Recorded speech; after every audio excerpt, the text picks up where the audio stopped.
Congratulations, you finally got your first gravel bike. But now you feel a little lost? You're not alone.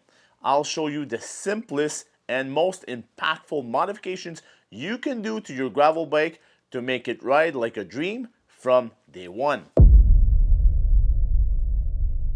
The first thing we're going to be looking at on your bike are your contact points. First of all, you can adjust your saddle height fore and after. So how forward it is, how back it is, and also your tilt.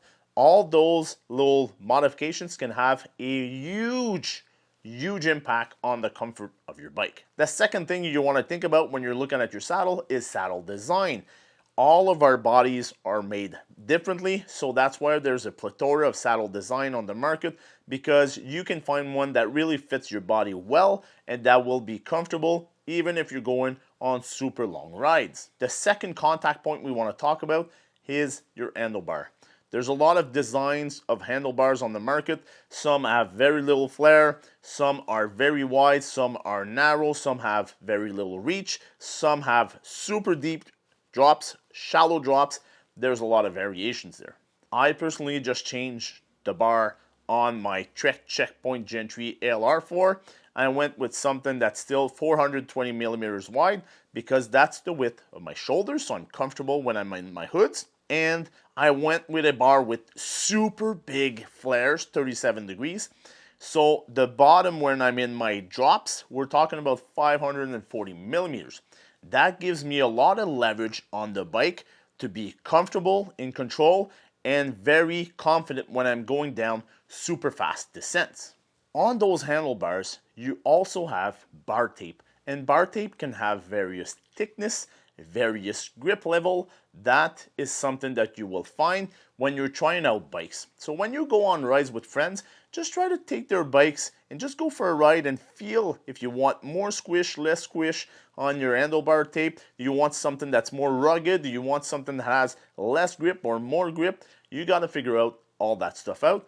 And to make it less expensive, that's the way I do, is when I used to go on big rides with a lot of friends, I would test their handlebars just to see if that's the kind of tape I liked. Then I would look at which tape it is and all that stuff. And the last contact point we want to talk about are your pedals. I ride flat pedals when I go on my mountain bike, and I will be probably riding flat pedals when I go bike packing, just to have comfortable shoes and be able to walk all over the place. And if I go bike packing for weeks and weeks, I don't want a cleat to be the reason why I can't ride, or I don't want a malfunction in a pedal. Usually I wear clipless pedal, so that way your shoe has a little clip on it and it locks your foot on the pedal. Now that's your choice if you want to do mountain bike style pedals or road style pedals. I do mountain bike style pedals because that way the cleat is recessed in your shoe. If you have to go to the store or whatever, you're not going to sound like a tap shoe dancer. My pro tip for contact points, because if you try saddles left and right, it can be very expensive. It's the same for bars. Go have a pro bike fit done on your bike. A good bike fitter will have you try different bars, will have you try different types of saddles. That way you can really find what is perfect for you. The second aspect we want to talk about when we're gravel cycling, and it is probably the number one question in the world wherever you go ride, is what is the perfect tire and what tire pressure should I use? Now, the tire optimization question is very important because it can completely change the feel and the characteristic of your ride on your bike. You can have knobby tires that are a lot faster than a tire that has a slick center tread. So you have to be careful about that. That's why I built this YouTube channel, to test gravel tires. That way you can decide which tire best fits your needs. I personally run mountain bike tires that are super fast. That way I have a lot of comfort because I have a big volume tire. It's less prone to punctures, which I hate. And then you have a tire that rolls very well and you can use lower pressure, so that way you're going to be even more comfortable. A very important aspect also when we're talking about tires is your tire pressure. The reason tire pressure is important is when you're using the proper pressure, you have less rolling resistance. You also have more comfort. So all those things are very important. That will also help your tire to work better when you're riding. If your tires and wheels are tubeless compatible, I strongly suggest you ride tubeless. You're gonna eliminate some weight of rotation in your wheel and at the most important part of your wheel, because it's at the external side, which takes more effort to make your wheel turn.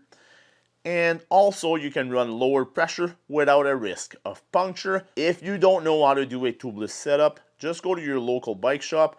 They can do that for you without a problem. My pro tip for this section is pretty simple. Use the Silca tire pressure calculator. It's on their website, SILCA. And this way you can do with your system weight and the type of gravel you're going to be riding. You have to measure the width of your tire and all that stuff. It'll give you a very good starting point pressure-wise, and that should help you out tremendously. Now let's talk about the essential gear. First, you might want to have some bags on your bike because that way it'll allow you to carry some food, some hydration, some tools and stuff like that that you want when you go on big rides. So you might want to look at frame bags, top tube bags, also water bottle cages and proper water bottle, because hydration and fueling is very important when you go on gravel rides. Although we still love gravel cycling because it takes us away from cars, you want to think about using a front and rear light to be seen in case a car crosses your path when you're riding. It's pretty important because if you are seen, they will not hit you. It's as simple as that. We know too many drivers are distracted while driving, so if you have a blinking light at the back or a blinking light at the front, it'll grab their attention and that way you're going to be safer. So you want to protect this thing here, so make sure you buy a proper fitting bike helmet. I know there's some helmets that are super expensive and there's some that are way cheaper.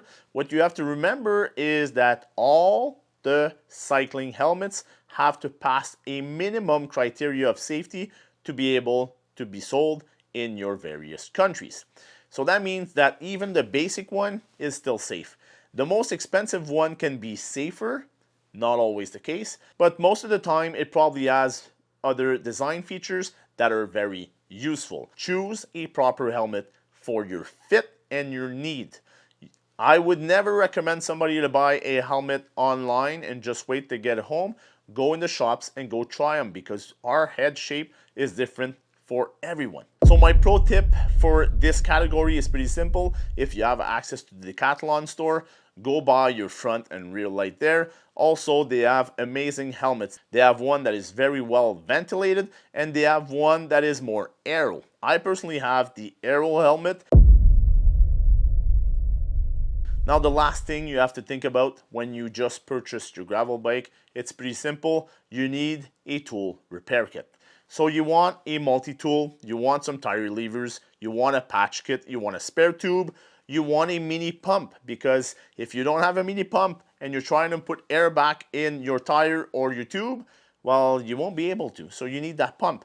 And also you want tire plugs. That way, if you're running tubeless, you can plug your tire with that. The pro tip for this section is pretty simple. You want to have a spare chain link in your repair toolkit.